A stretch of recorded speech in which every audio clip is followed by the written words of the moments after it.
Make up your flippin' mind. So as you Oh, I like this. What does it say? Trump drops ominous warning for Elon. He's fucking...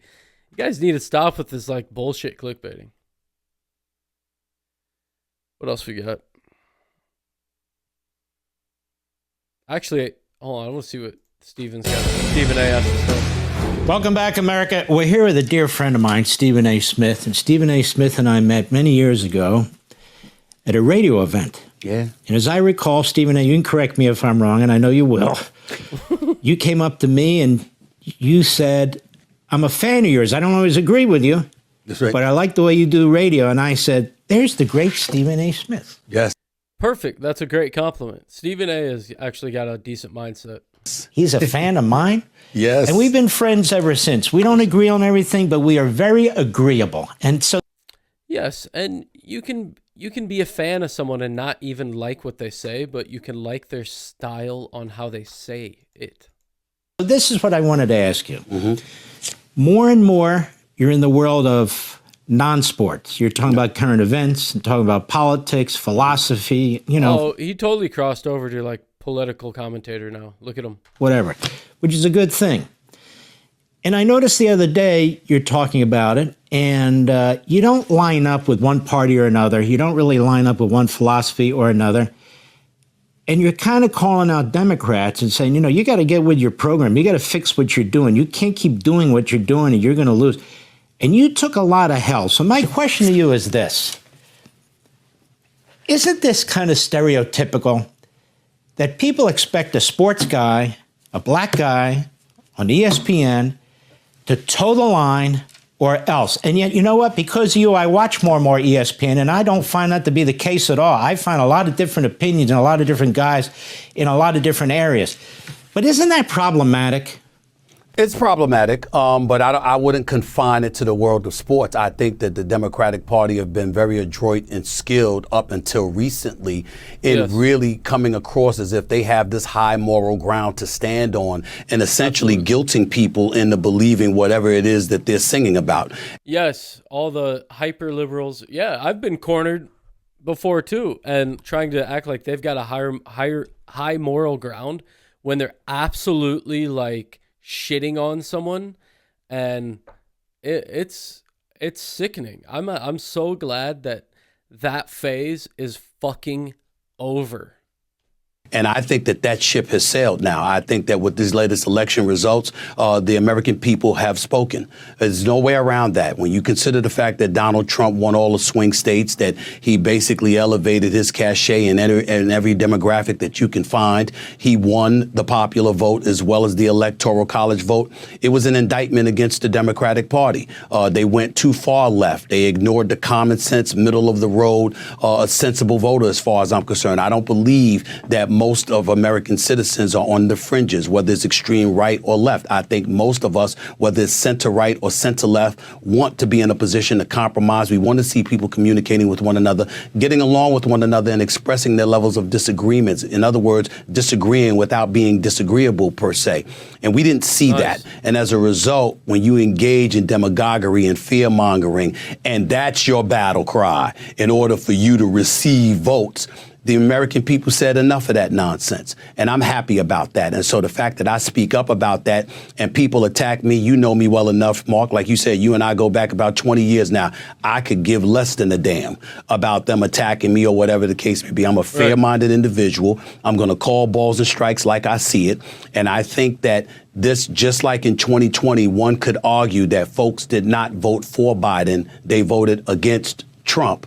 I think exactly. And that's a problem. In this case, it wasn't about voting for Trump. It was about voting against the left and how extreme they became and how hypocritical their message was ultimately absorbed. Truth, it did actually. People flipped there. Everyone's just sick of it and desperately needed a change. There's nothing wrong with that. To be by the American people. That is why they lost this election, and that's why Donald Trump is going back into the White House. When we come back, my question to you, Stephen A. Smith, is this. You say You probably voted. I think you voted for Kamala Harris. I did. Could you see yourself Honestly, I looking don't back care. on this, watching how Trump is conducting himself, watching his views? Common sense, he says, that's my philosophy. It's common sense, reaching out to an awful lot of people on the Democrat side, even on the left. Could you now see yourself today voting for Donald Trump when we come back? Oh, he's asking. Welcome back, America. That's a Stephen big A. Smith. question. So could you see yourself seeing what you see now? And obviously, Donald Trump can't run for president again, but if he could, under the current circumstances, could you see yourself voting for him? Quite Possibly. I'm not going to sit up there and dismiss that anymore. I think we're beyond Not going to be able to vote for him anymore. This is his last reign. on that. It's not even a question to be asked. He would have to prove a lot, Mark. And I'm not talking about policy now for a second. Allow me to say this. What concerned me about Donald Trump and the reason I voted against him and voted for Kamala Harris was because I felt that he would be divisive, that he would create chaos because he demands such a level of loyalty and fealty to him.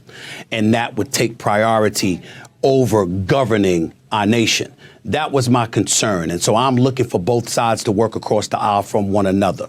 Having said that, when you see some of the things that he said, if he follows through on some of the things that he has said, it's not just about eradicating inflation, improving the economy, obviously controlling our borders. These are all things that I care about. Make no mistake about that. And I certainly would support him in that regard. But it can't be just about fealty to him and loyalty to him. It has to be about getting the job done on behalf of what's in the best interest of the American people, as opposed to yourself, and not engaging in a kind of juvenile tendencies, tweeting all the time and going after people who are really much irrelevant in the grand scheme of things. You do. Very juvenile. It's like people just want to be a part of something and be like back in high school and be like, that guy's a nerd. It's like, it's really time to grow up. It's funny, you actually see a lot of these people are not grown up at all. Like, they are not mature in their mind. I don't care how much they go to work or how much money they have. Their mind is so small. Things like that, and you show that you're the adult in the room, yeah. I don't think anybody could dismiss Donald Trump at this particular moment in time, not just because of him, but because of what we've seen the Democrats do. We're not falling for it any longer. The American people aren't falling for it any longer. I voted Democrat, and I got to tell you something right now. I don't like the fact that I did. I don't like what I'm seeing. I don't want to hear. Damn, dude. I love the honesty. Truthfully. About, oh, we're about law. We're about a law. Nobody's above the law. Nobody's above the law. But then you go out and you pardon your son and you try to blame everybody else for it. I don't want to hear about defund the police. I don't want to hear about, what there should be open borders. I don't want to hear this stuff. Yeah, we got different things to worry about other than defund the police and being transgendered. Does it matter? Abso-fucking-lutely. But, there's people starving out here. No one has anywhere to live. No one can afford food. There's wars roaring everywhere, People are angry and depressed.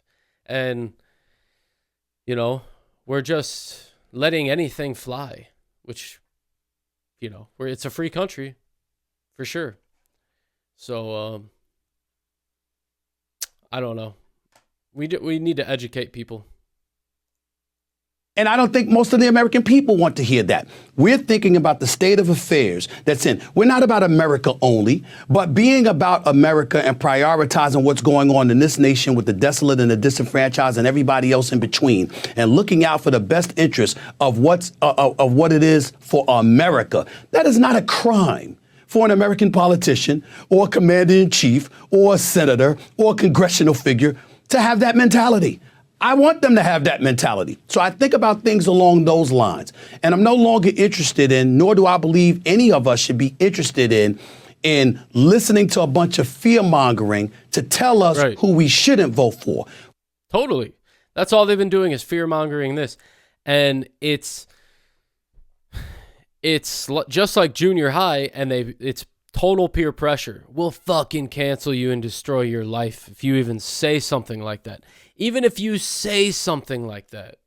Why don't you come up with a plan that tells us why we should vote for you? That's what I'm interested in. Exactly. And if Donald Trump, J.D. Vance, Byron Donald, Marco Rubio, or the host of other Republican candidates coming down the pike, that's the kind of message that they're going to put forth. I'm down for it. I'm open-minded enough to make sure that I entertain that from a policy perspective. That's what I want for the American.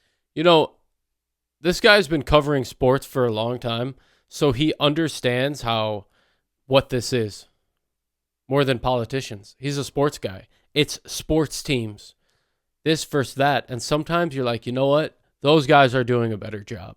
I know I love my Lakers, but, you know, look at the Pacers. They're killing it.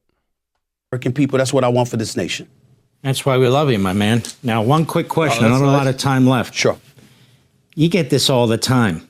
Who's going to win the Super Bowl? Kind of a dumb question, but I like it anyway. I got to tell you something right now. You can never count out Patrick Mahomes, the reigning two-time defending Super Bowl champion. But this guy, Josh Allen, with the Buffalo Bills, the way he's looking right now, he's my leading candidate for league MVP honors.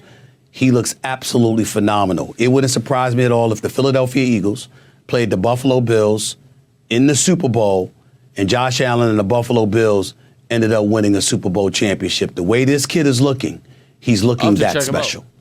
I know. And you know, you've got great quarterbacks everywhere, and he's like the standout of the bunch. It's unbelievable. It's so funny. He was probably the white dude over there probably is having a ball talking sports with him just for that 1 second. Stephen A., I love your show on ESPN. I love your other shows that you're doing. I'm glad you're stepping out and you're doing other things. You're a very smart guy. And God bless you, my friend. God bless you. This was Merry great. Christmas. Happy holidays to you and yours, buddy. This is what it's all about. Click here to subscribe to the... Okay, guys, this is what it's all about. Some unity. It's the intelligent people are saying, hey, I don't care what side you're on, but, you understand that this is that and that is that. Let's work together. You don't have to hate each other when you're on different sides. That's a myth. It doesn't have to be like that. Everyone brings their own side of things. You know? You have to figure out what you guys bring the election and work together.